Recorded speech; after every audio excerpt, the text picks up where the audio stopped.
to the world community. The recently released dossier by Pakistan has left no doubt about Indian state sponsorship of terrorism. Pakistan's armed forces are fully prepared to defeat Indian designs.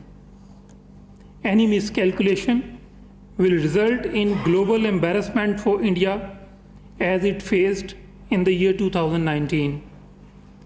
It is reiterated that if any ill-considered misadventure is resorted to by India, it will face an assured notch-up military response from Pakistan.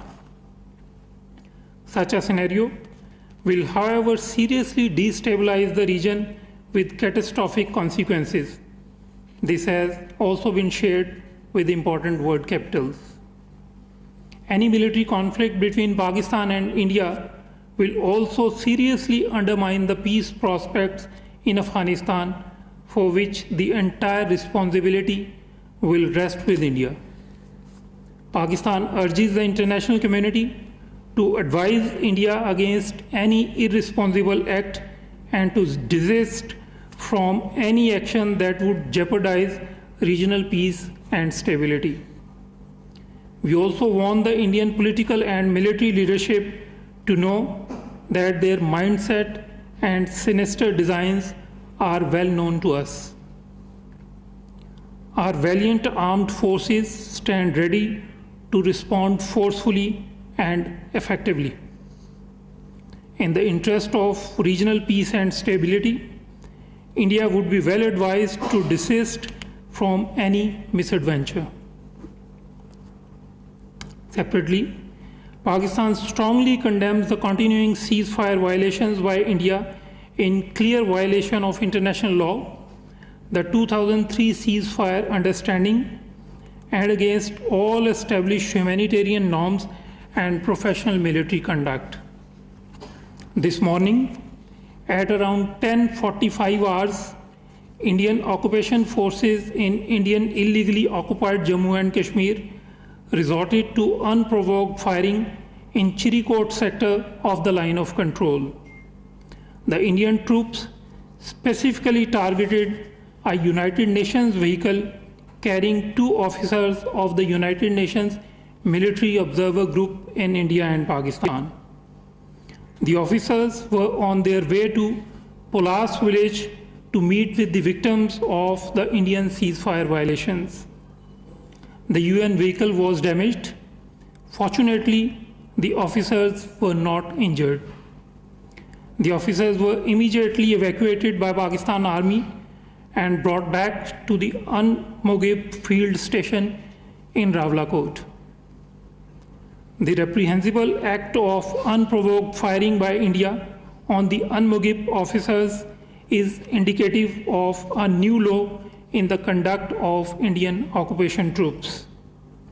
This year alone, India has committed 2,992 ceasefire violations to date, resulting in 27 shahadats and serious injuries to 249 innocent civilians, including 92 women and 68 children. Pakistan calls upon India to respect the 2003 ceasefire understanding, investigate such incidents of deliberate ceasefire violations, and maintain peace along the line of control and the working boundary. Pakistan also urges India to allow the United Nations Military Observer Group in India and Pakistan to play its mandated role as per the United Nations Security Council resolutions. Pakistan strongly rejects the Indian Ministry of External Affairs' attempt to deny responsibility for the elaborate and reprehensible global disinformation campaign against Pakistan exposed by EU Disinfolab. We believe that Indian Ministry of External Affairs' tall claims of India being a so-called responsible democracy have no legs to stand on. The latest developments and international exposes have clearly shown that India is neither responsible nor a democracy. Pakistan has already shared extensive and irrefutable evidence of India's active planning, promoting, aiding, abetting, financing, and executing terrorist activities in Pakistan.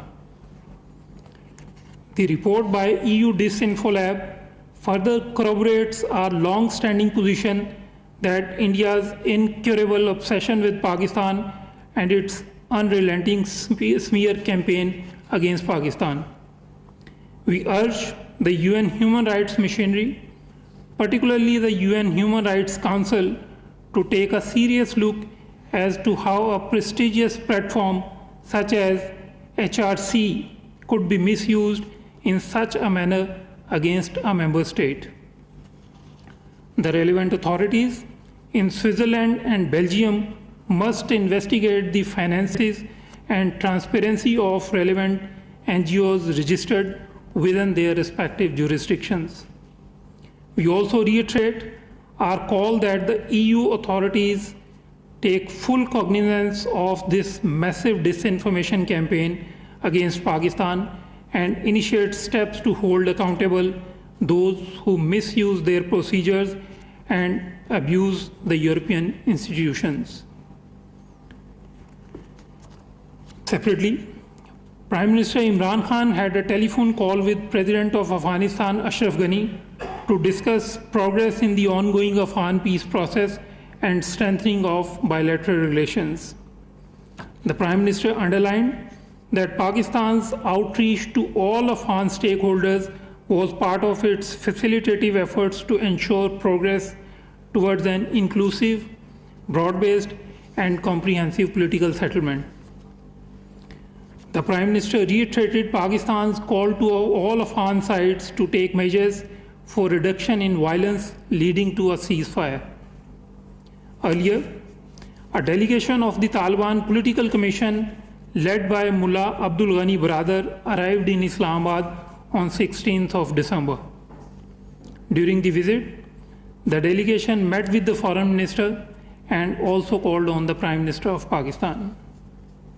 The visit of the Taliban Political Commission delegation is part of Pakistan's policy to reach out to all parties in the Afghan peace process with a view to facilitating the intra-Afghan negotiations. Foreign Minister Shah Mahmood Qureshi is currently in the United Arab Emirates on an official visit. During the visit, the Foreign Minister held discussions with the UAE leadership on all areas of mutual interest, including regional and global issues.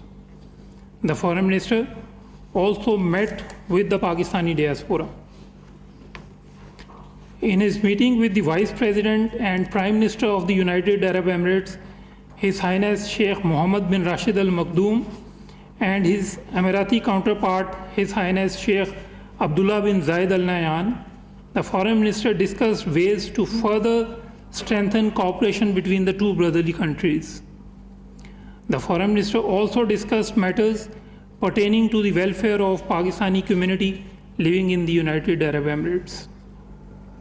Earlier, the 6th round of Foreign Secretary level bilateral political consultations between Pakistan and Sri Lanka was held virtually on 16th of December. A wide range of issues, including cooperation in the field of economy, trade and investment, health and education, defense and security, culture and tourism, people. Islamabad में तर्जुमान दफ्तर खारजा Zahid Hafeez media को हफ्तावार briefing दे रहे थे। उनका कहना था कि भारत का असल चेहरा दुनिया के सामने बेनकाब हो चुका। अफवाज पाकिस्तान किसी भी जाहिरियत का जवाब देने के लिए मुकम्मल तौर पर तैयार है। भारत को किसी भी मुहिम जो इससे हालात की संगीनी का अंदाज़ा होना चाहिए। उन्होंने ये भी कहा कि पाकिस्तान सीज़ फायर मुआहदे की भारतीय खिलाफ वर्जियों की मजम्मत करता है। भारत ने LOC पर UN मुबस्सिरीन की गाड़ी को निशाना बनाया है।